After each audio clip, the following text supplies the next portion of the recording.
நடிகர் விஜயின் கில்லி படம் ரீரிலீஸ் ஆகி கடந்த 10 நாட்களுக்கும் மேலாக தியேட்டரில் ஓடிக்கொண்டிருக்கிறது. இந்நிலையில் இன்று அஜித்தின் பிறந்த நாளுக்கு தீனா படம் ரீரிலீஸ் ஆனது. சென்னையின் பிரபல தியேட்டரான காசி தியேட்டரில் தீனா படம் ரிலீஸ் ஆனது.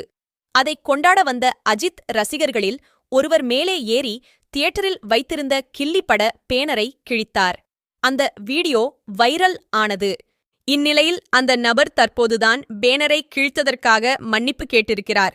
அந்த வீடியோ இதோ. காலைல 11 மணிக்கு நான் பசங்களோட காசு தேட்டருக்கு படம் பார்க்கலாம்னு வந்தேன். தீனா படம் பக்கத்திலே கில்லி பேனர் இருந்தது. ஒரு ஆர்வத்தில் பசங்களெலாம் சேர்ந்து அவங்க கூட என்ஜாய்மெண்ட் பண்ணுறதுக்காக கையில் பைக் கீச்சன் வச்சுருந்தேன். அதை வச்சு நான் கிழிச்சிட்டேன்.